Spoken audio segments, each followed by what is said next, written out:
कि पुरुषार्थ के बिना कोई सफलता नहीं मिलने वाली। और पुरुषार्थ क्या है?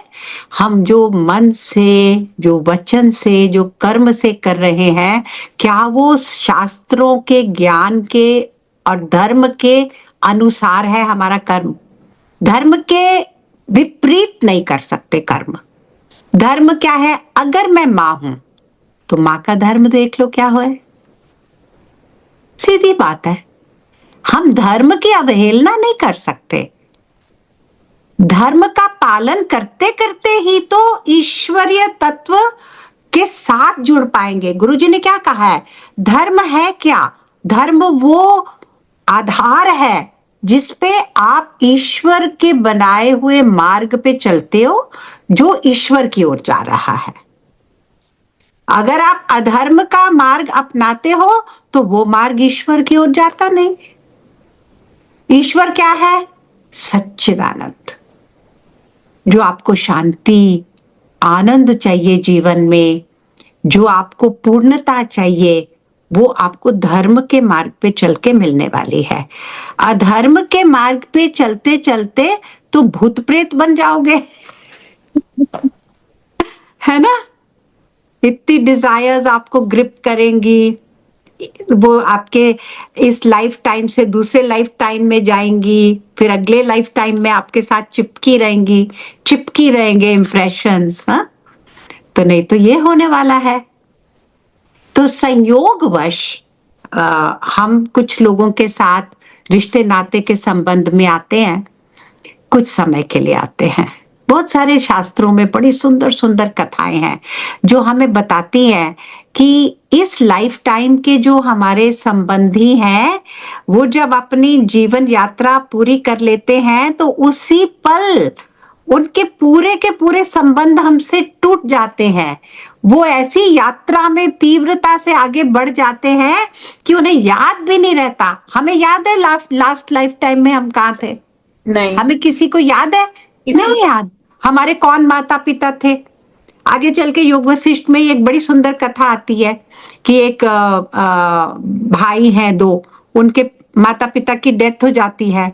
एक भाई तो निश्चिंतता से दुख हुआ उसको, उसने अपने माता पिता के कर्म संस्कार सब किए, लेकिन दूसरा भाई दुख से बाहर ही नहीं निकल पा रहा। तो फिर उसने उसको बताया कि मेरी दृष्टि में मैं वो सारे जन्म देख रहा हूं जो हमने और तुमने पहले लिए हैं। कभी हम हिरन थे, कभी कुत्ता थे, कभी घोड़ा थे, कभी हमारे कोई और पेरेंट्स थे, वो सब भी तो मरे थे। आज तुम उनका शोक तो नहीं कर रहे हो ना, हम कर रहे हैं अपने पुराने लाइफ टाइम के माता पिता का शोक, पुराने लाइफ टाइम के संतान का शोक। आज तो सबकी मृत्यु हो चुकी है, हम उस शोक में डूबे हुए हैं क्या? नहीं। It's a fact of life. Same way we have to live with that same wisdom, same dispassion. आज है, सबने अपने अपने रास्ते पे जाना है। गुरुजी क्या कहते हैं? ये वेटिंग रूम है। अपनी अपनी ट्रेन पकड़ने का जिसका समय आएगा वो अपनी ट्रेन पे चढ़ जाएगा तो वेटिंग रूम में पैसेंजर्स के साथ कैसे रहते हो? अगर खाना है आपके पास, आप बांट लेते हो उनके साथ भी, हंस खेल लेते हो, अच्छी बात कर लेते हो, भगवान को याद कर लेते हो, है ना? हमें तो यही अपब्रिंगिंग है हमारी तो यही अब कल्चर है आर्ट ऑफ लिविंग में, कि जहां बैठो अपना बना लो, सबको एक पल में अपना बना लो। तो ऐसे ही वेटिंग रूम में रहते हैं ना, ऐसे ही लाइफ में रहना है। बस थोड़ा सा पल है जीवन का, हंसते खेलते शेयर करते सब कुछ बांट लो। आने लगता है ना, तो बस फिर ऐसे है कि स्क्रिप्चर आपके लिए खुल गया समझो। तो फिर आप ना देखोगे कि अपने आप रिवील करता रहेगा आपको स्क्रिप्चर मीनिंग्स। इसमें ऑफ कोर्स योग वशिष्ठ में कहा गया है ना, 3 चीजें बहुत जरूरी है। एक स्क्रिप्चर, दूसरा गुरु का कनेक्शन, और तीसरा आपका अपना कंट्रीब्यूशन, आपकी अपनी अवेलेबिलिटी टू दैट नॉलेज। तो ये तीनों चीजें बहुत जरूरी हैं। बट मैंने ये भी एक्सपीरियंस किया है कि हर स्क्रिप्चर ना एक बड़ा मिस्टिकल सी चीज है। ये एक बार ये आपके सामने वो खुल जाता है ना, तो बस फिर वो आपको समझ आने लगता है। तो वो शुरू-शुरू वाली बात जो है वो होती है। अभी ऐसे ही लग रहा है कि अब आपको ना सब पढ़ते जाओगे और क्लियर होता जाएगा। ऐसा होगा, ज़रूर होगा। Very good. हाँ। We really wish to continue this with you. हाँ, हाँ, ऑफ कोर्स नहीं, मैं तो I love to come and मेरा अच्छा टाइम स्पेंड होता है और क्या है। 1 hour again back, going back, no, to the whole thing, because every time it is new, we are new, so there is no such thing that अभी ना मैं अपने लिए एक एक्सपीरियंस आपसे शेयर करूंगी जी। कि मैंने सोचा कि आज मेरा सेशन है तो मैं ना पुराना बहुत साल पहले कोई योग वशिष्ठ के सेशंस कहीं मैंने किए थे तो मैंने कहा चलो मैं पार्ट 1 देखती हूँ उसका बिकॉज पार्ट 1 में शायद ये सब मैंने कवर किया होगा। तो मैं ऐसे सुन रही थी जैसे मैं पहली बार ही सुन रही हूँ। मैं हाँ। बिल्कुल रिलेट ही नहीं कर पा रही थी, मुझे नहीं पता उस समय मैंने क्या बोला। तो मेरे लिए वो मेरा बोला हुआ ही एकदम न्यू होता है। तो स्क्रिप्चर तो फिर एकदम हर बार हर रोज आपको नए नए बातें आपसे खुद करता है। तो वेरी सुपर दीदी। जी। so till when did we cover last time and how 19th page तक दीदी हमने कवर किया था। कब तक? Page 20 number 19th। अच्छा 19 हमने कवर किया था ना। जी दीदी 19th। हाँ तो ये यहाँ पे राम जी के क्वेश्चंस आ गए है ना कि जी मैं कैसे कैसे इस वर्ल्डली लाइफ में जो कैसे लोग रह पाते हैं, कैसे वो ज्ञानी लोग रह पाते हैं। हम में और ज्ञानियों में यही फर्क है कि वो सब कुछ करते हैं, वैसे ही जीवन जीते हैं। देखो भगवान ने शरीर तो सबको एक जैसा दिया है।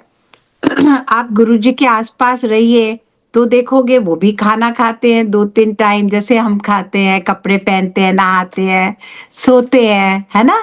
तो लेकिन उनको कोई चीज टच नहीं करती और उनकी एनर्जी लेवल ही एकदम अलग है। तो यही चाह रहे हैं राम जी, हमें इन क्वेश्चंस के आंसर्स ढूंढने की जल्दी में नहीं होना। अभी मैं कुछ क्वेश्चंस जो विप्रा जी आपने भेजे थे ना, मैं देख रही थी उन क्वेश्चंस को। जी जी। तो हमारा अप्रोच क्या होना चाहिए? हमारा अप्रोच ये है कि ये जो बहुत सुंदर इसके बाद आया है, वशिष्ठ जी ने बताया, वाल्मीकि जी ने भी भारद्वाज जी को बताया कि मैं भी वहां था उस सभा में जहां पर भगवान राम ने ये प्रश्न उठाए सबके सामने। तो उन प्रश्नों को सुनकर हम सबको क्या अनुभव हुआ, हमें वो पकड़ना है। इतने बड़े बड़े महात्मा ज्ञानी लोग बैठे हुए थे और कौन कौन बैठे हुए थे उस सभा में? कहते हैं अस्तबल के घोड़े भी मुक्त हो गए थे। केवल ये सुनकर जो वैराग्य की वाणी प्रभु ने कर बोली है पहले चैप्टर में ही। कहते अस्तबल के घोड़े, चिड़िया, पशु, पंछी, देवता लोग आए, तीनों लोकों के महात्मा जन आकर बैठे कि ये इतना वैराग्य केवल भगवान में हो सकता है। इतने लेवल का वैराग्य, क्या वैराग्य हमने पढ़ा है ना, रोंगटे खड़े हो जाते हैं। कोई चीज नहीं है वर्ल्ड में जो अब उन्हें अट्रैक्ट कर रही है। वर्ल्ड के पीछे वो भाग ही नहीं रहा। वो चिंतन, वो चेतना अब संसार में है ही नहीं।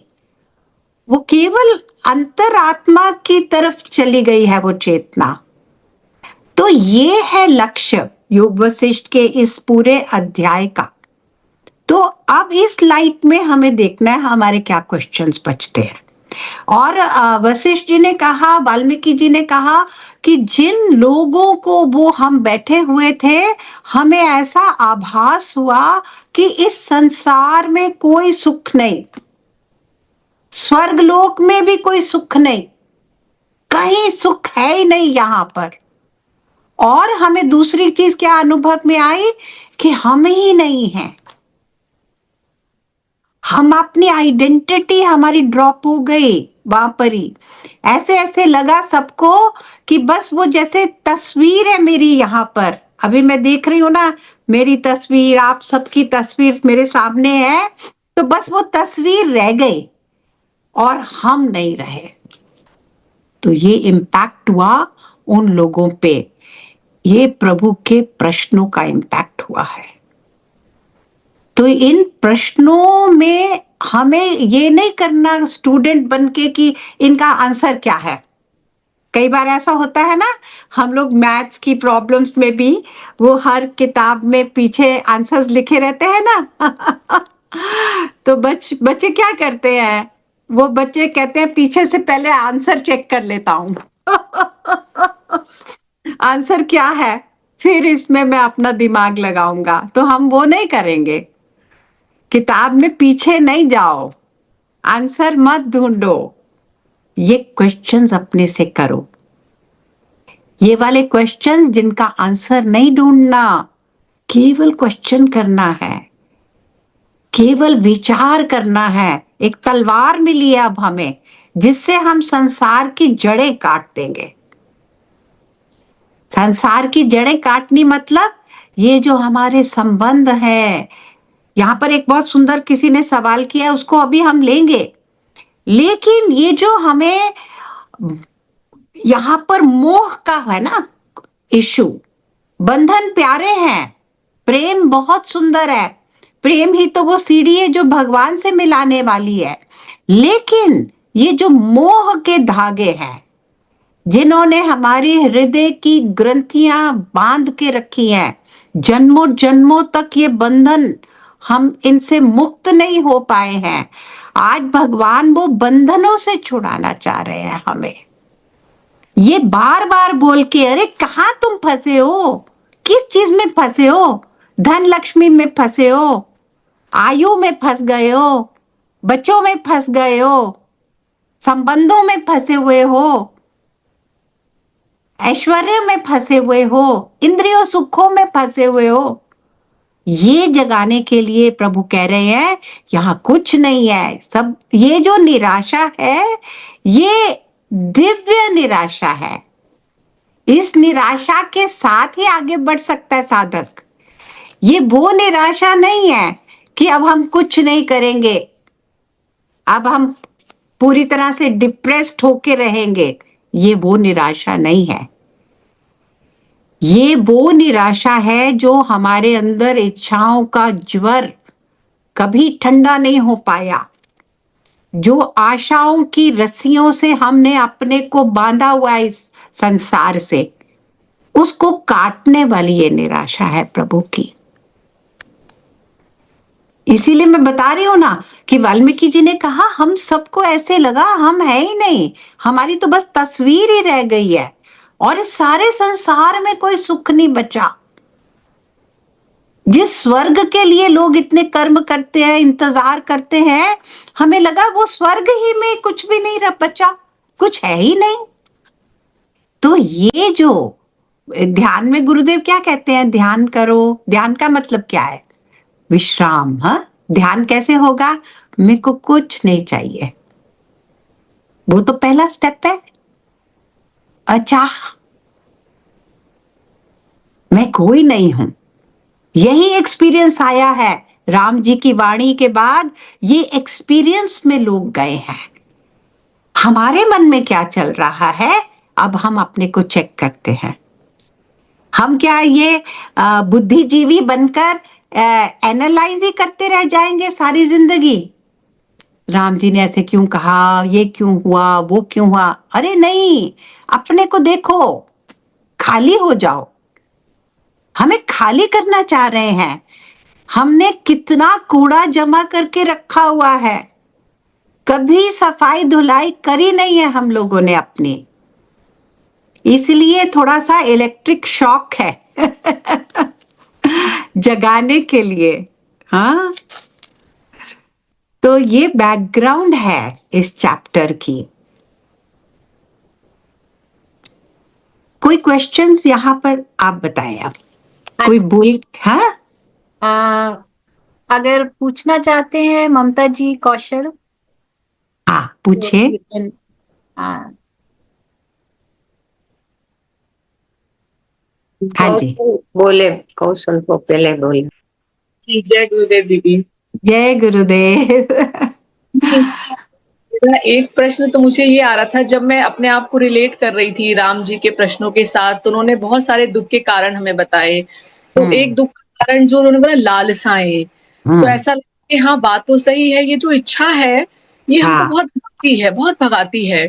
और ऐसा लगता है कि ये सबसे बड़ी बात ये है, ये प्रेज़ेंट में नहीं रहने देती हमको, और जो हाँ हमारे पास प्रेज़ेंट में जो हमारे को जो मिला है, उसको बिल्कुल नहीं करने देती है ये हमको। तो करेक्ट। कैसे और एक तरफ इच्छा मतलब इतना हमारा एनर्जी भी ले रही है, एक तरफ इच्छा को शक्ति भी बोला, तो एक तो मैं इच्छा को ही समझना चाह रही थी, और दूसरा कैसे हमारी इच्छाएँ शांत हो सके, या कैसे हम अपने वर्तमान को जी सकें।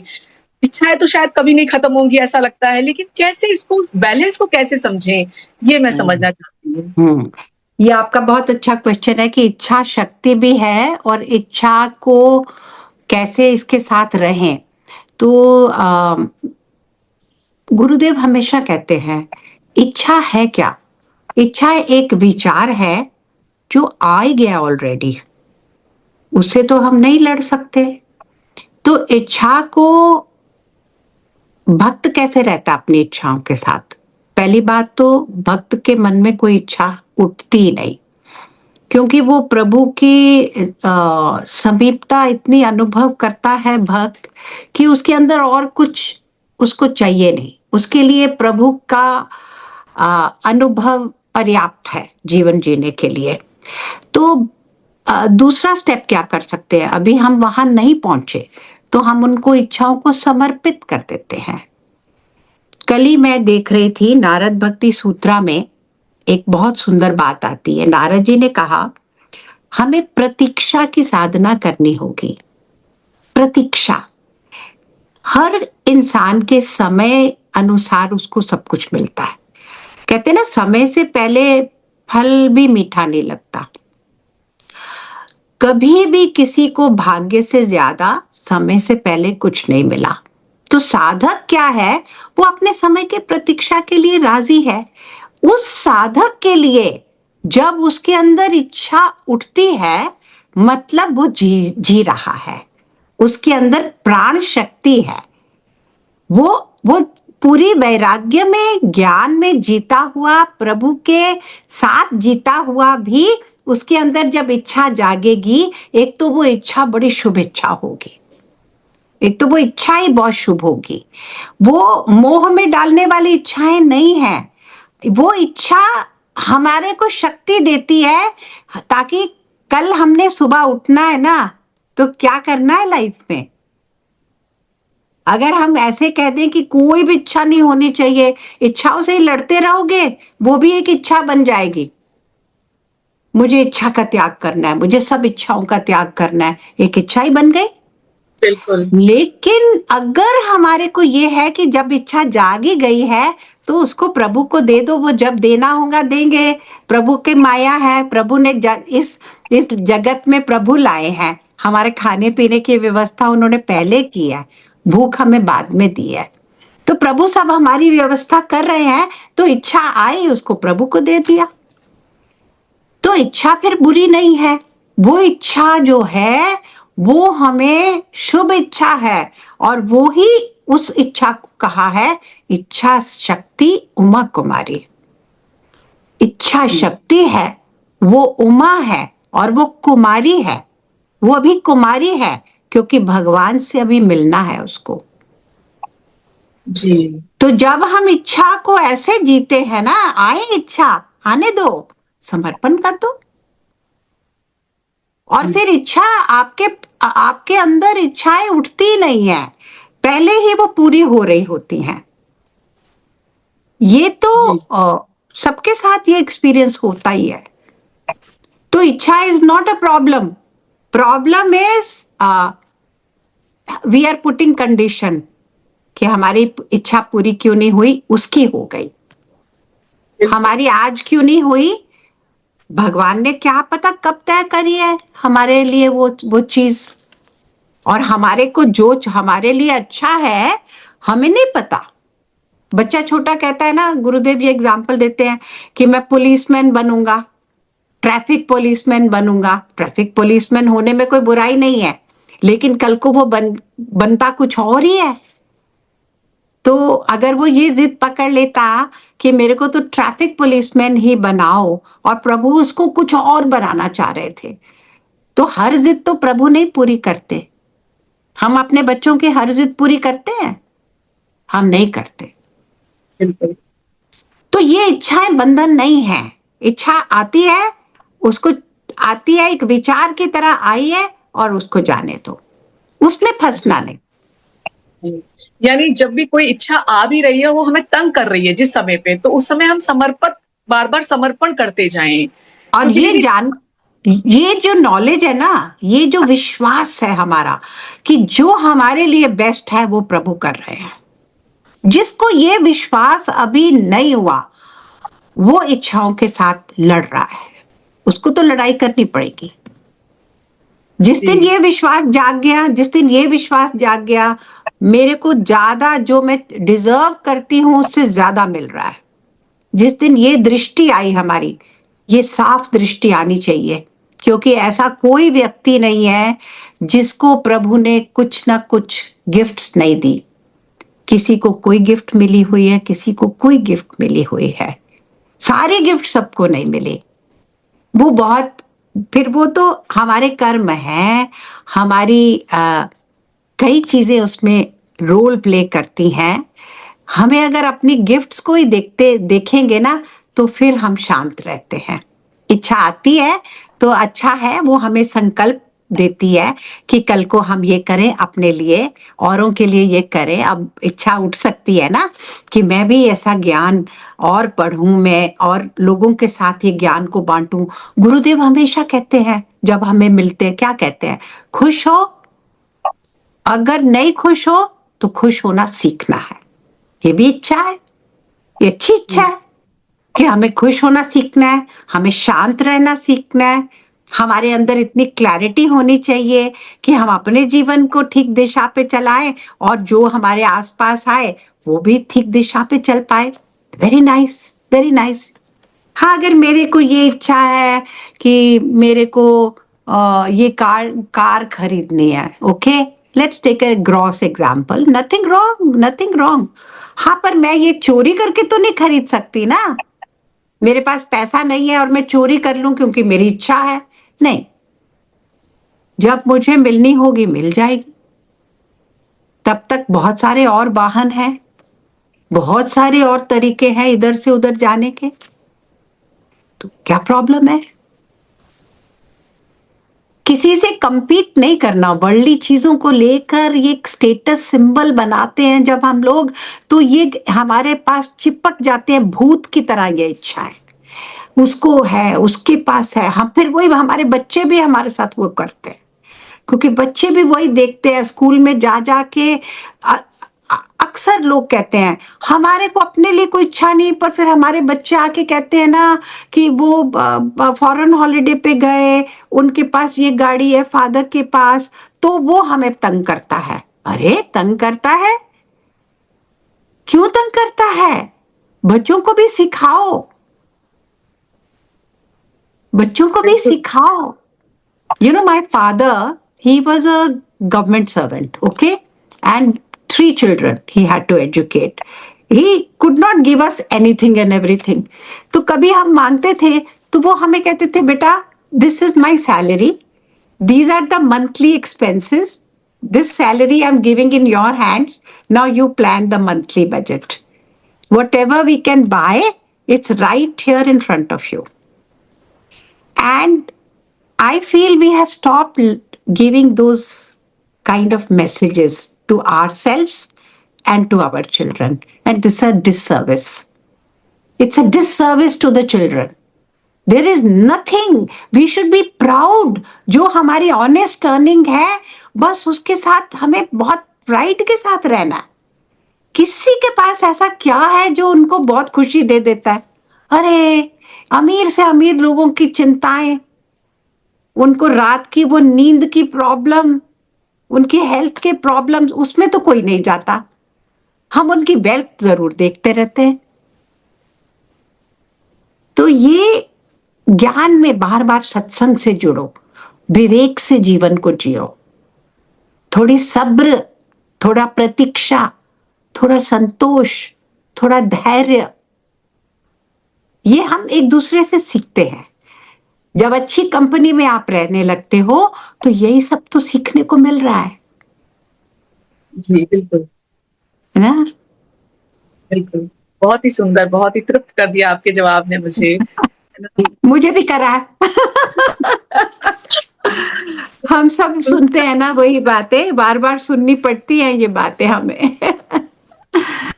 या हमने काल के बारे में ना, काल का बड़ा व्यापक रूप हमारे सामने रखा, काल का हाँ। कि देखो काल कैसा है।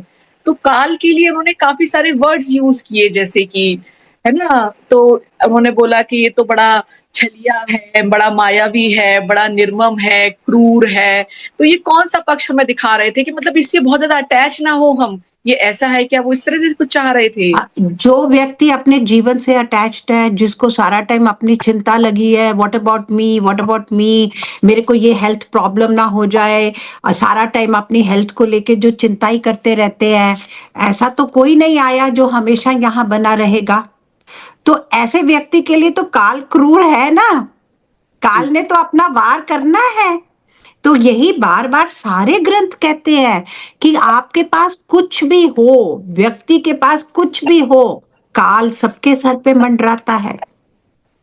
उससे तो कोई वंचित नहीं है, उससे तो काल ने किसको स्पेयर किया है? बिल्कुल। तो इसलिए वो कह रहे हैं कि ये याद करो, भय बिन होए ना प्रीति। थोड़ा भय डालना पड़ता है हमारे मनों में कि अरे भय करो काल का, यहां पर सारा टाइम रहने के लिए हम आए ही नहीं है। काल ने हमें बख्शना नहीं है, वो किसी को नहीं बख्शेगा काल। इसलिए क्रूर भी बोल दिया, निर्मम भी बोल दिया कि ये मेरा है, इसको काल ना डसे। अरे काल का सर्प सबको डसेगा। आज किसी को कल। और दीदी इसको लोभी और अतृप्त भी बोला। लोभ, ये तो फिर भी थोड़ा समझ में आया, लोभी और अतृप्त नहीं समझ में आया मुझे बिल्कुल। हाँ, क्योंकि उसको उसको वो खाता रहता है, ग्रसता रहता है। वो फिर भी उसकी पेट, प्रभु ने ऐसा उसका पेट बनाया, वो तो करता रहेगा अपना काम। वो लोभी अच्छा। है, वो लोभी है। उसकी रियल नेचर हमें बताई जा रही है कि ऐसा थोड़ी है कि एक व्यक्ति को परिवार में उसने मार दिया तो वो तृप्त हो जाएगा, नहीं। उसने अपना काम करते रहना है, वो लोभी है, वो अतृप्त रहता है, ये उसका धर्म है। हर धर्म means nature, the true nature. So the time, that is the true nature of time. I am talking about काल। जी। उसकी नेचर ही ऐसी है, तो उसमें क्या घबराना, उसको क्यों ऐसा देखना कि क्यों प्रभु ने ऐसा कहा। अरे प्रभु ठीक बोल रहे हैं। हाई टाइम हम इसको सुने, जागे, थोड़ा घबराएं। हम अपना हर रोज कैसे व्यतीत कर रहे हैं अपना समय, हमें कोई गारंटी है कितना समय बचा है? हम क्यों अपना टाइम वेस्ट कर रहे हैं यहाँ पर छोटी छोटी चीजों में? आइडेंटिटी, ईगो, हाँ, little things we are worried about. We are not worried about the fact that we are going to die. Everyone is going to die. बहुत सुंदर दीदी, बहुत। हाँ, और इसका कोई सोल्यूशन नहीं है, इसका कोई उपाय नहीं है ना? जी, थैंक यू दीदी, थैंक यू। हाँ, वेरी नाइस दीदी। और ये पढ़ के भी ना हमको भी यही लगा कि ऐसा कोई, वो जिस स्टेट से प्रश्न किए हैं राम जी ने, वो स्टेट से वो हमें सिर्फ अवेयर कराना चाह रहे हैं कि जितने फंसे हुए हो और जिसकी वजह से दुख पा रहे हो, वो एक अवेयरनेस की चादर हमें डाल रहे हैं, ताकि हाँ, देखो तो क्या हो हाँ, रहा है, कहाँ फंसे हो। तो इसमें हाँ, भी एक प्रश्न आया था, अगर आप लेना चाहो। हाँ जी, हाँ, 17 में भी जब राम जी ने बोला ना, तुम सब तो, हम सब संयोगवश इकट्ठे हो गए हैं, परिवार भी हम्म। इकट्ठा हो गया, तो किसी ने हम्म। प्रश्न भेजा था कि फिर हम क्यों इतनी जिम्मेदारी ले रहे हैं परिवार की, हम्म। हम्म। कितनी लेनी है, हम्म। अगर ये सिर्फ संयोग ही है। क्योंकि जो थोड़ा सा रुकावट आता है, जैसे आपने पिछली बार भी कहा था, दुख रुकावट लगता है, तो वो दुख भी और रुकावट भी हमें वहीं से ही आ रहा है, तो सिर्फ हाँ। अगर ये संयोग है तो क्या हम बढ़ जाएं? तो मैंने बोला नहीं, मैं दीदी से ये पूछ लेती हूँ। हाँ, जी। देखिए वही मैंने जैसे अभी कहा ना कि काल का धर्म है वो, कि उसको अतृप्त रहकर अपना करता रहना है। ऐसे ही हमें भी अपने स्वधर्म का पालन करना है। और आगे चल के जो चैप्टर आने वाला है योग वशिष्ठ में, कि पुरुषार्थ के बिना कोई सफलता नहीं मिलने वाली। और पुरुषार्थ क्या है? हम जो मन से, जो वचन से, जो कर्म से कर रहे हैं, क्या वो शास्त्रों के ज्ञान के और धर्म के अनुसार है हमारा कर्म? धर्म के विपरीत नहीं कर सकते कर्म। धर्म क्या है? अगर मैं मां हूं तो मां का धर्म देख लो क्या है। सीधी बात है। हम धर्म की अवहेलना नहीं कर सकते। धर्म का पालन करते करते ही तो ईश्वरीय तत्व के साथ जुड़ पाएंगे। गुरुजी ने क्या कहा है? धर्म है क्या? धर्म वो आधार है जिसपे आप ईश्वर के बनाए हुए मार्ग पे चलते हो, जो ईश्वर की ओर जा रहा है। अगर आप अधर्म का मार्ग अपनाते हो तो वो मार्ग ईश्वर की ओर जाता नहीं। ईश्वर क्या है? सच्चिदानंद, जो आपको शांति, आनंद चाहिए जीवन में, जो आपको पूर्णता चाहिए, वो आपको धर्म के मार्ग पे चल के मिलने वाली है। अधर्म के मार्ग पे चलते चलते तो भूत प्रेत बन जाओगे है ना? इतनी डिजायर्स आपको ग्रिप करेंगी, वो आपके इस लाइफ टाइम से दूसरे लाइफ टाइम में जाएंगी, फिर अगले लाइफ टाइम में आपके साथ चिपकी रहेंगी, चिपकी रहेंगे इम्प्रेशंस। हाँ, तो नहीं तो ये होने वाला है। तो संयोगवश हम कुछ लोगों के साथ रिश्ते नाते के संबंध में आते हैं, कुछ समय के लिए आते हैं। बहुत सारे शास्त्रों में बड़ी सुंदर सुंदर कथाएं हैं जो हमें बताती हैं कि इस लाइफ टाइम के जो हमारे संबंधी हैं, वो जब अपनी जीवन यात्रा पूरी कर लेते हैं तो उसी पल उनके पूरे के पूरे संबंध हमसे टूट जाते हैं। वो ऐसी यात्रा में तीव्रता से आगे बढ़ जाते हैं कि उन्हें याद भी नहीं रहता। हमें याद है लास्ट लाइफ टाइम में हम कहाँ थे? नहीं, हमें किसी को याद है? नहीं याद। हमारे कौन माता पिता थे? आगे चल के योग वशिष्ठ में एक बड़ी सुंदर कथा आती है कि एक भाई हैं दो, उनके माता पिता की डेथ हो जाती है।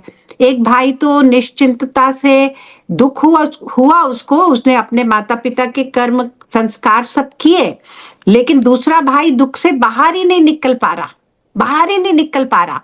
तो फिर उसने उसको बताया कि मेरी दृष्टि में मैं वो सारे जन्म देख रहा हूं जो हमने और तुमने पहले लिए हैं। कभी हम हिरन थे, कभी कुत्ता थे, कभी घोड़ा थे, कभी हमारे कोई और पेरेंट्स थे, वो सब भी तो मरे थे।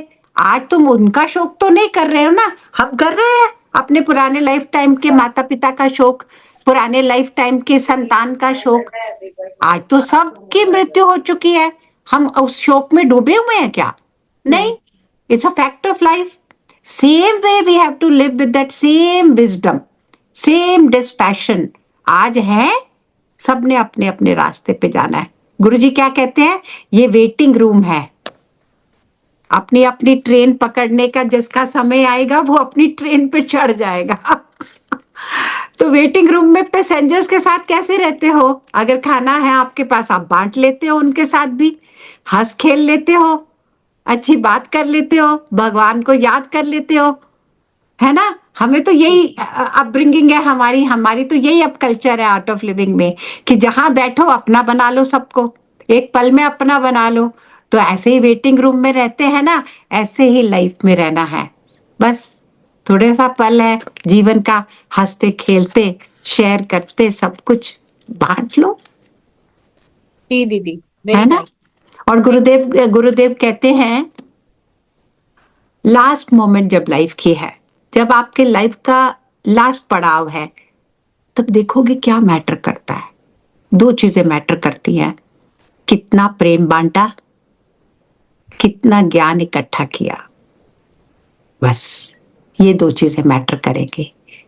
कितना प्रेम बांटा, तो ये जो हमारे रिलेशनशिप्स हैं, गुरुदेव हमारे सामने कितना सुंदर एग्जाम्पल है।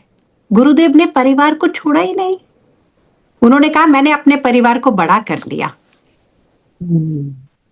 अम्मा, पिताजी, भानु दीदी, सब ऐसे, हम सबके साथ ऐसे उन्होंने परिवार को बड़ा किया, अपने परिवार को छोड़ा थोड़ी। प्यार बांटना है, बस ये याद रखना है कि ये वेटिंग रूम में ही है हम सब लोग, और काल निर्मम है, क्रूर है, ये सब चीजें याद रखनी है।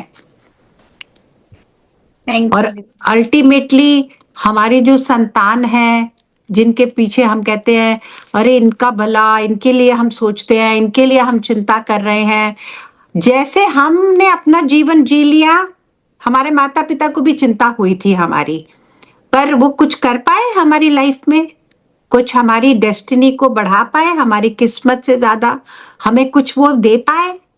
नहीं दे पाए। जो हमारे भाग्य में लिखा था, चार भाई बहन है, हर एक का भाग्य अलग है, माँ बाप क्या कर सकते हैं। ऐसे ही हम भी अब अगर आज माँ बाप हैं तो सब अपना भाग्य लिखा के आते हैं, ब्लूप्रिंट के साथ आता है बच्चा, एक चीज चेंज नहीं होती। आप क्या दे सकते हो? आप वो दो, संस्कार, अच्छे संस्कार दो बच्चों को, बाकी उन्होंने अपना जीवन जीना है। जैसे हमारी छत्र छाया वाला हमारे ऊपर प्रभु बैठा है, ऐसे ही उनके लिए बैठा है। हम प्रभु नहीं बन सकते। जय गुरुदेव दीदी। हाँ जी। वेरी नाइस, थैंक यू दीदी। वैसे तो मेरे बहुत सारे सवाल थे, ज्यादातर मिल गए, आप अभी तक जो बोल रही थी उसी में। मुझे ये बोलना था कि जो ये इतने हजारों साल पहले लिखा हुआ पुस्तक है वो अभी लागू पड़ता है ऐसा लग रहा है। कभी शंका हुई कि भाई क्या ये अभी का है क्या, या पुराना है? सभी चीज अभी हो रही है तो उसी वक्त की होती होगी क्या? और ये भी प्रश्न उठा था, और मुझे जो जवाब मन में से आया वो सही है कि नहीं ये पूछना है। कि मुझे ये प्रश्न होता था कि राम जी यात्रा करके आए हैं जो उन, और ये सृष्टि परमात्मा चलाते हैं, तो उनको काल का ही क्यों आधिपत्य लगता है सृष्टि पर? और फिर अंदर से जवाब आया कि हमारे लिए ही प्रश्न है उन्होंने किए, और हमको आगे जाके जो हमारे मन में जवाब मिल चाहिए, जानना चाहिए, वो इसलिए ये प्रश्न नहीं पूछ रही हूँ। वो एक ही प्रश्न है मेरा कि काल को क्रूर, निर्दयी, निर्मम बताया तो है, लेकिन चैप्टर 16 में शायद बताया है कि क्रांत है। तो क्रांत का अर्थ उन्होंने दे भी दिया है कि कर्मों का परिणाम। तत्वों का परिणाम हुआ ना कि काल निर्दयी नहीं है, जो हमने किया है उसी का वो परिणाम दे रहा है।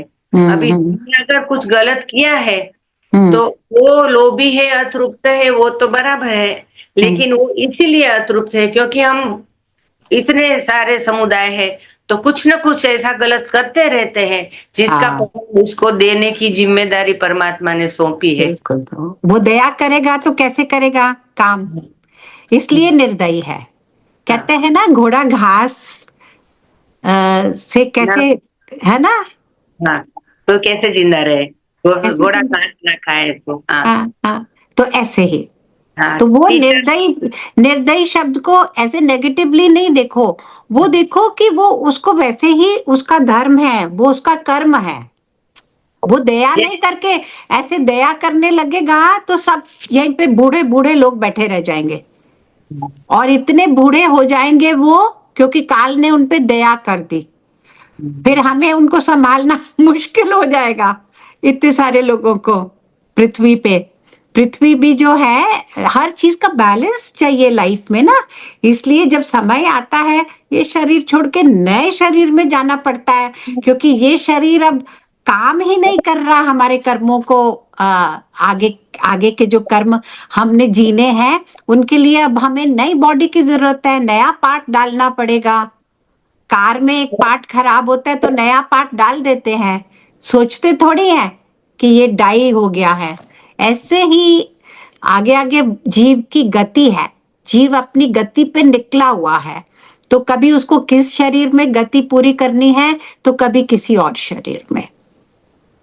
टीचर की तरह वो ट्रेन करता है बच्चों हाँ। को, जैसे उस तरह हमको सिखाता है कि ऐसे नहीं हाँ। चलना है, नहीं तो ये हाँ। परिणाम भुगतना पड़ेगा।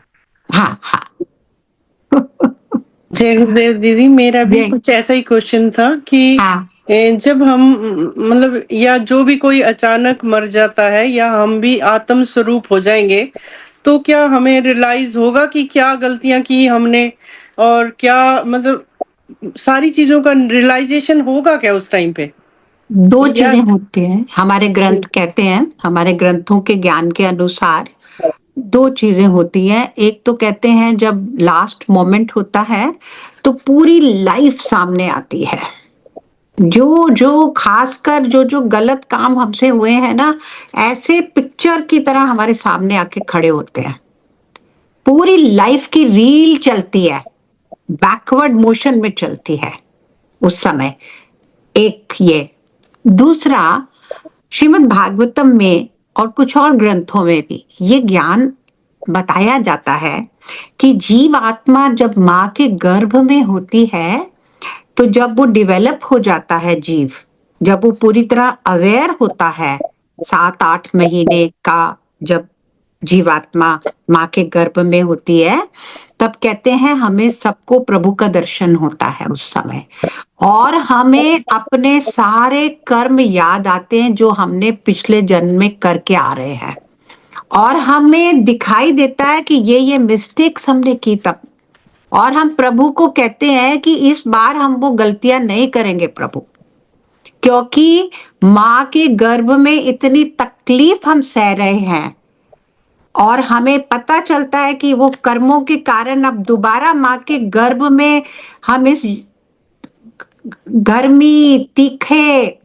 दुखदाई, सांस नहीं आ रही, अंधकूप है, वहां पड़े हुए हैं क्योंकि अपने कर्म करते हुए आए हैं, तो वो कर्म सारे दिखाई देते हैं, और प्रभु को कहते हैं इस बार हम कोई गलत काम नहीं करेंगे।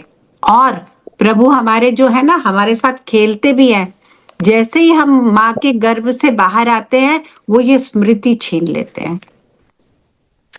कोई कोई ऐसा होता है जिसकी स्मृति बनी रहती है। बहुत बड़े बड़े उच्च दर्जे के जो योगी पुरुष होते हैं, जब वो नया शरीर धारण करते हैं, उनको अपनी पुरानी लाइफ की स्मृति बनी रहती है।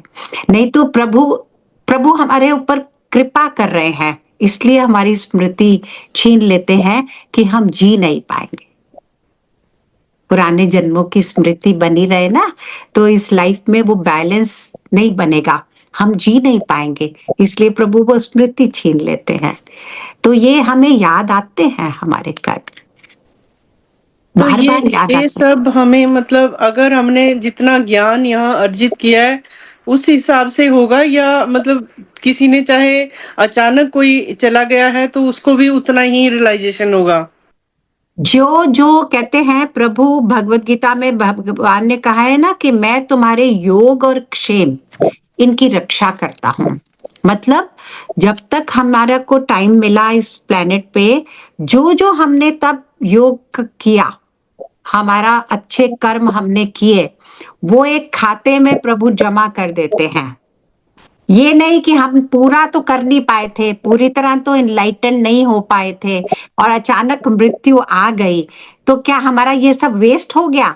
नहीं, हमारे पास विद इंटरेस्ट प्रभु नेक्स्ट लाइफ टाइम में देते हैं, और हमें बहुत अच्छी फैमिली में जन्म देते हैं, जहाँ पर हमारे माता पिता बहुत संस्कारी होते हैं, अच्छी लक्ष्मी का वैभव भी होता है, अच्छा कुल परिवार मिलता है, ताकि हम अपनी बाकी की कर्मों को इजीली स्मूथली कर पाए।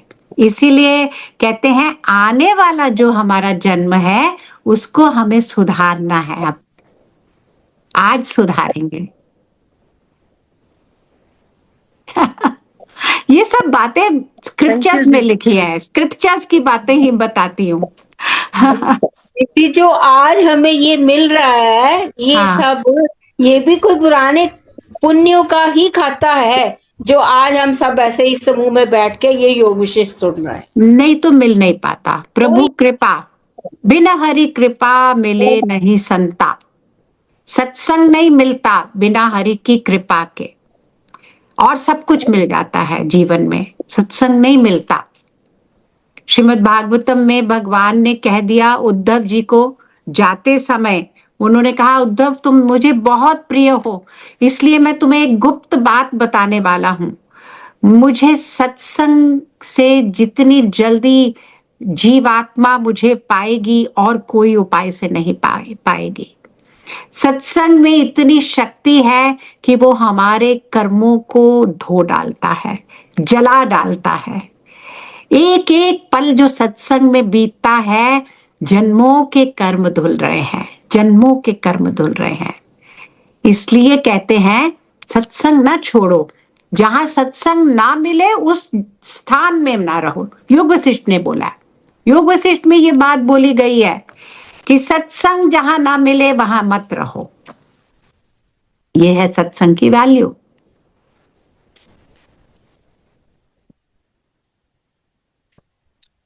नाइस दीदी, बहुत सुंदर।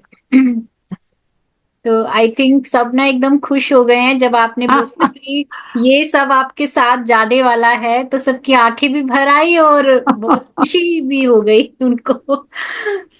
गुरुदेव ने कहा है ना, साधना, साधना का मतलब ही है जो धन हमारे साथ जाता है, बाकी धन यहाँ रह जाते हैं, ये धन हमारे साथ चलेगा आगे आगे, इसीलिए इसको साधना कहा है।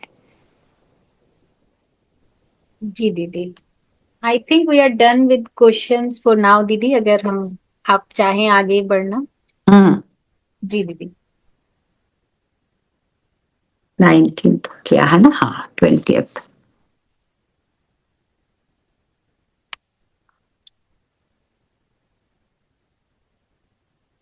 बस इसके बाद वही जो मैंने आपसे अभी शेयर किया था कि ये जो नॉलेज सुन के, ये क्वेश्चन सुन के श्री राम जी के वाल्मीकि जी ने बताया है कि हम सबको पूरी तरह से इस संसार में वैराग्य अनुभव हुआ। हमें सबको ये फीलिंग आई कि हमें कुछ नहीं चाहिए, हम कोई नहीं है, और हमें स्वर्ग के सुखों के प्रति भी हमारे अंदर पूर्णता से वैराग्य आ गया। तो विश्वामित्र जी ने आगे कहा राम जी को कि तुम बुद्धिमानों में श्रेष्ठ हो। राम जी का जन्म ही क्या है? मर्यादा पुरुषोत्तम, वो उत्तम पुरुष का मार्गदर्शन है। उत्तम पुरुष कैसे सोचता है, उत्तम पुरुष के जीवन में क्या क्या वो कैसे अपने जीवन को जीता है। तो यहाँ गुरु ने कहा तुम बुद्धिमानों में भी तुम श्रेष्ठ हो, क्योंकि और ऐसा कुछ है ही नहीं जो हम तुम्हें बताएं। अब तुम्हें तो सब पहले से ज्ञान है। अब राम जी जैसे जो राम जी का ज्ञान अभी हमने सुना, इससे बड़ा ऊपर ज्ञान कोई हो ही नहीं सकता। तुम्हारे अंदर ऐसा वैराग्य है जिसकी जड़ें विवेक है, ज्ञान है। ज्ञान के कारण तुम्हारे अंदर ये वैराग्य है। तुम तो सब पहले से ही जानते हो, लेकिन तुम्हें अपने ज्ञान की पुष्टि चाहिए, पुष्टिकरण चाहिए। इसलिए मैं आज वशिष्ठ जी से कहूंगा कि वो तुम्हारे इन प्रश्नों का उत्तर करें और तुम्हें उत्तम ज्ञान का प्रवचन दें, जिससे तुम्हें ये पता चले कि जो तुम बोल रहे हो वही सत्य है। ऐसे ही सुखदेव जी के साथ हुआ था। सुखदेव जी को भी पूरा ज्ञान था, लेकिन ज्ञान की पुष्टि नहीं हुई थी। इसीलिए गुरु का होना बहुत आवश्यक है। कहते ना, गुरु बिना होए ना ज्ञान। क्योंकि गुरु क्या करता है, विवेकी साधक के ज्ञान की पुष्टिकरण भी गुरु करते हैं कि हाँ ये करेक्ट है, this is the right thing. Then we get totally committed. Okay, हमारे गुरु ने भी बता दिया, हमारी सोच ठीक है, बस अब इस सोच को जीवन में उतारना है मुझे। तो ये गुरु का रोल है। इसीलिए भगवान को कहा कि तुम्हें भी अब तुम्हारे गुरु पुष्टिकरण करेंगे, स्टैंप लगाएंगे तुम्हारी इस नॉलेज पे। तो राम जी ने पूछा शुकदेव जी के जीवन में क्या हुआ था, तो वो कथा आती है, हम सबने पढ़ ली है वो कथा, कैसे शुकदेव जी वेद व्यास जी के पुत्र थे। तो नहीं। एक बार हाँ ये पढ़ी करी नहीं। अभी नहीं ना, हाँ तो ये अभी आगे यही आएगा जो आप लोग पढ़ोगे। तो उन्होंने कहा कि शुकदेव जी परम ज्ञानी थे, उनके मन में पूरा ज्ञान था, लेकिन उन्होंने अपने पिता से पूछा कि ये विविधता, ये जो इतना वास्ट डिस्पैरिटी, तरह तरह का ये जो संसार पैदा होता ही रहता है, कभी कैसा रूप लेकर संसार सामने खड़ा हो जाता है, तो ये इसका अंत कहाँ होता है और ये कहाँ से उपजता है ये सारा संसार।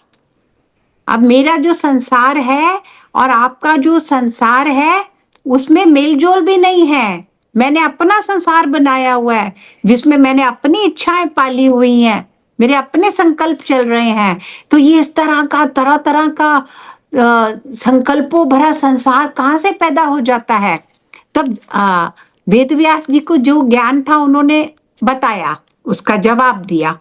तो शुकदेव जी ने कहा ये तो मुझे भी पता है, ये तो मैं पहले से जानता हूं। तो वेद व्यास जी को समझ आ गया कि इसको मेरे प्रति गुरु भाव नहीं है इसके अंदर, ये मुझे पिता के रूप में देखता है।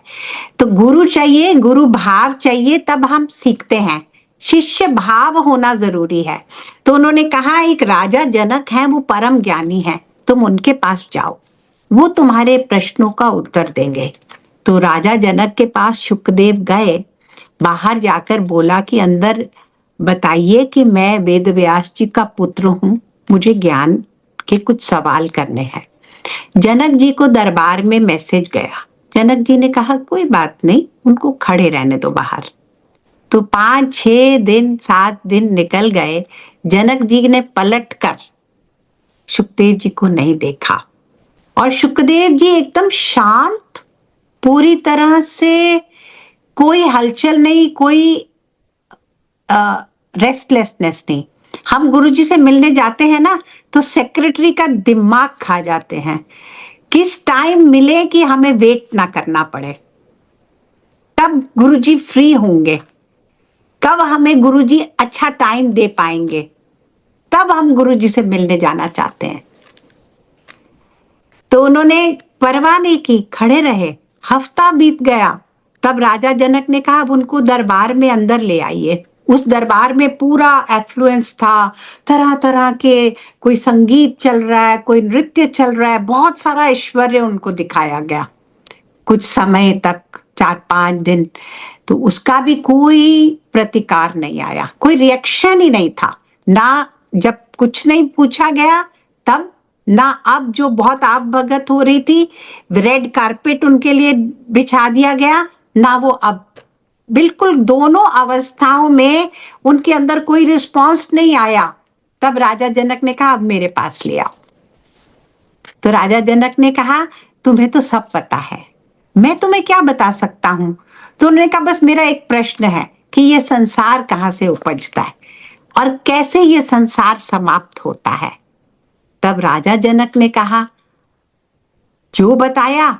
तो शुकदेव जी ने कहा यही तो मुझे पता है, यही तो मेरे पिताजी ने मुझे बताया। क्या बताया राजा जनक ने? कि संसार केवल मन से पैदा हो रहा है।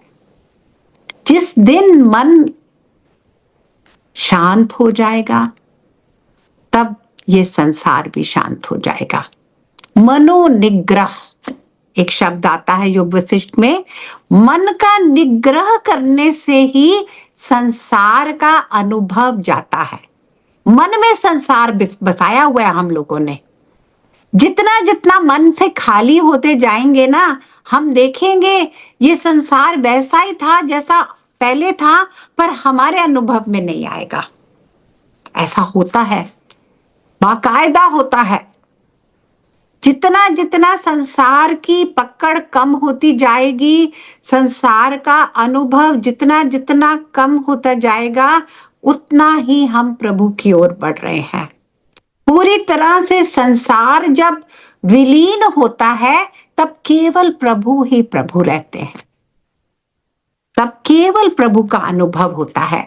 तो जितना जितना गोपियों को कोई संसार नहीं था, गोपियों का ना पति थे ना बच्चे थे, सब करती थी जैसे कि मैकेनिकली कर रहे हों, लेकिन उन्हें अनुभव किसका था? कृष्ण का। सब कुछ कृष्ण के लिए किया, केवल कृष्ण के बारे में सोचा, सपनों में भी कृष्ण, एक एक जीवन के रोम रोम में उन्होंने कृष्ण को बसा लिया था। इसलिए जो वहां ब्रज में होता था उसकी उनको कोई अनुभव ही नहीं होता था, केवल कृष्ण का अनुभव था। तो संसार कहाँ से पैदा किया हुआ है? ये संसार इतना घोर कब लगता है? जब हमने मन में संसार को लेकर इच्छाएं पैदा की हुई हैं। हमारे मन में इच्छाओं का झुंड लगा हुआ है, वर्ल्डली डिजायर्स का। तो वर्ल्ड बड़ा स्ट्रांग है हमारे लिए, ज्ञानी के लिए नहीं है, क्योंकि ज्ञानी को ना वर्ल्ड दिखाई देता है, ना अपनी आइडेंटिटी में फंसा हुआ है। मैं कोई नहीं, मुझे कुछ भी नहीं चाहिए, जो कर रहे हैं प्रभु कर रहे हैं। ये दृष्टि, इसमें मन नहीं रहता। जिसके जीवन में ये घटना घटती है उसका मन होता ही नहीं। मन की कोई फिजिकल एग्जिस्टेंस नहीं है, साइंटिस्ट ने ये बात बताई है। मन जैसी कोई चीज है ही नहीं। फिर भी मन के द्वारा ही हम बंधे हुए हैं, मन के द्वारा ही हम लोग सब, सारा दुख, सारी चिंता मन से आ रही है। तो योग वशिष्ठ का एक ही मैसेज है, कैसे भी करके मन का विनाश होना चाहिए, मन का निग्रह होना चाहिए। जैसे ही वो होता है तब मोक्ष है। मोक्ष का उपाय क्या है? मनोनिग्रह। और मोक्ष जहां है वहां संसार नहीं है। तो ये शुकदेव जी की कथा सुनाई और फिर वशिष्ठ जी को कहा कि अब आप इनको अपना प्रवचन दीजिए। तो नेक्स्ट टाइम हम उस प्रवचन में जाएंगे, ठीक है? Very nice. जी दीदी, 12:56 तो हो ही गया ना। जी जी दीदी, आज हाँ। हम ये करते हैं। हाँ, देखिए हमारा एफर्ट ये नहीं होना चाहिए कि किस स्पीड से हम किताब में आगे जा रहे हैं। वो स्पीड हमें बस अंदर लेके अपने जाने, किस स्पीड से हम इस सारी चीज को पकड़ रहे हैं और अपनी लाइफ में उतार रहे हैं, उसमें अपना एनर्जी डालिए। इधर एक कभी कभी एक लाइन भी बहुत हो जाएगी, एक लाइन पढ़ेंगे योग वशिष्ठ की, बस हो गया। दीदी, गुरुजी को जैसे वो तो एनलाइटेंड मास्टर है, तो उनको हमारे लिए इतना ज्यादा फीलिंग कैसे हो पाती है? करुणा है ना, रूप है। करुणा ही तो सबसे बड़ा लक्षण होता है आत्मज्ञानी का। आत्मज्ञानी में अगर करुणा नहीं है तो वो फिर पत्थर ही है। जितनी करुणा ज्यादा है उतना ज्ञान जीवन में है, क्योंकि करुणा में क्या है, आपको सब जगह प्रभु दिखते हैं, आइडेंटिटीज नहीं दिखती ना। तो जितना जितना वो हर में प्रभु का वास है, हर आत्मा में प्रभु का वास है। तो मैंने अगर किसी को करुणा नहीं दिखाई तो मैंने प्रभु को करुणा नहीं दिखाई। मैंने एक क्या बोलते हैं, कैलस या क्या बोलेंगे हिंदी में, क्या बोलेंगे कि मैंने दया नहीं मेरे अंदर आई किसी परिस्थिति को लेकर, किसी के दुख और तकलीफ के लिए, तो मैंने उनके अंदर प्रभु को नहीं देखा। इसका मतलब अगर मैंने उनके अंदर प्रभु को ही अनुभव किया तो जो उनकी आवश्यकता है वो मैं स्वाभाविक रूप से उस आवश्यकता को एड्रेस करूंगी। कंपैशन, संवेदनशीलता। Yes, thank you Kaushal ji. Good, no, nice, will do the next week. हाँ जी, जय गुरुदेव। आपने ये बताया ना कि जब सुखदेव जी जनक जी के पास गए और जनक जी ने अंदर बुला लिया उनको, तो जनक जी ने बोला ये विविधता, ये तुम तो समझ ही गए हो, यानी कि ये बात सत्य है, मैं तुम्हें क्या बताऊं, ठीक है। लेकिन फिर इसके आगे उन्होंने कहा ये विविधता मानसिक विचार भिन्नता के कारण आती है। तो ये विविधता कौन सी है दीदी, ये समझ नहीं आई है, क्लैरिटी नहीं। हाँ, वर्ल्ड है ना, आज कैसा है वर्ल्ड, चेंजिंग वर्ल्ड। हम जब संसार में रहते हैं, संसार में क्या हो रहा है, बार बार वही चीजें हो रही हैं। कभी सुख आ रहा है तो कभी दुख आ रहा है, कभी बहुत प्लेजेंट हो रहा है सब कुछ, कभी बहुत अनप्लेजेंट हो रहा है, कभी गर्मी आ रही है, कभी सर्दी आ रही है। तो चेंजिंग वर्ल्ड है, चेंजिंग हमारा माइंड है, हमारी ओपिनियंस हैं, औरों की ओपिनियंस इतनी बदल रही हैं। तो ये सारी विविधता, यही तो संसार है। ये कहाँ से आ रही है, ये क्वेश्चन है। तो उन्होंने कहा मन से आती है। ठीक है दीदी। और ये अभी आपने जो करुणा का बोला है, तो वाकई में अपने आप से ही रिलेट कर दी थी कि एक मदर होती है और या फादर होते हैं, जब बच्चे कुछ उनको कड़ा शब्द बोल देते हैं, लेकिन पेरेंट्स के मन में उनके प्रति जो है नकारात्मक भावना नहीं आ पाती। पेरेंट्स प्रति उसको बच्चा समझ के और उसको भुला देते हैं। तो क्या ये जो पेरेंट्स के अंदर जो बच्चों के प्रति जो करुणा है, तो क्या ये भी दैवीय, तो हम इसको दैवीय रूप समझेंगे इसको? नहीं, वो उसको फिर एक्सपैंड करो ना, उसी करुणा को सबके प्रति वही भाव रखो। अगर हमने सिर्फ मी एंड माइन में जीवन जिया तो फिर तो वो मोह का रूप ले लेगी वो करुणा, वो करुणा नहीं रहेगी। सबके प्रति है ना, करुणा नहीं है, वात्सल्य भाव है ना। वो सबके प्रति होना चाहिए, सबके प्रति होना चाहिए। वात्सल्य भाव भी जो है वो सबके प्रति वो वात्सल्य भाव होना बच्चों चाहिए। के लिए जो होता है वो वात्सल्य भाव है ना। हाँ, लेकिन उसको ज्ञानी अगर जीवन जीना है ज्ञान में, तो उस वात्सल्य को सेम सबके साथ बांटना है। जैसे गोपियां थी, उनको अपने बच्चों से भी अधिक प्रभु कान्हा से प्रेम था, अपने बच्चों से अधिक प्रेम किया उन्होंने भगवान को। तो हम अपने बच्चों को प्रेम करें, बुरी बात नहीं, बहुत अच्छी बात है, लेकिन ऐसे ही औरों के भी बच्चों को प्रेम करें ना। इतना अलग अलग ना देखें, ये तो इसका है, ये मेरा है, इसके दाल ज्यादा डालो, इसके लिए दही ज्यादा डालो। हाँ, ये जो हमारे अंदर ऐसी भावना है, ये भावना गलत है। ये भावना हमें दूसरे डायरेक्शन में ले जाएगी। ममता ना, मेरा नाम जैसे ममता है, तो मैंने गुरुजी को एक बारी कहा मेरा नाम बदल दो। सारे ग्रंथ कहते हैं ममता ही बंधन का कारण है।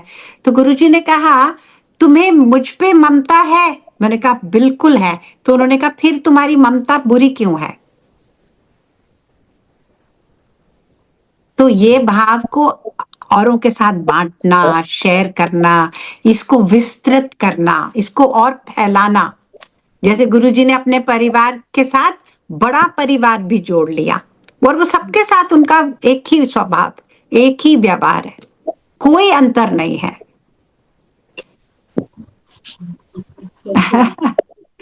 यस, जय गुरुदेव। We meet next week. Okay Vipra ji. जी दीदी, नेक्स्ट वीक। Thank you. मैं वही आपसे कह रही थी, हम तो आपका समय लेते जा रहे हैं, हमें तो बहुत ही अच्छा लग रहा है। आपसे नहीं पूछा कि आपको कैसा लग रहा है। नहीं, मेरे को तो बहुत अच्छा लगता है, सत्संग मिल रहा है मेरे को, और क्या चाहिए। ठीक है। सत्संग से बढ़िया क्या है यहाँ पर रखा, और क्या करना है? ये 1 घंटा में ऐसा क्या करना था, सत्संग में बीत गया। अच्छा है ना। बहुत बढ़िया। Thank you so much for जय कमिंग। गुरुदेव, जय गुरुदेव, जय गुरुदेव, एवरीवन। जय गुरुदेव, जय गुरुदेव। जब मैं पढ़ा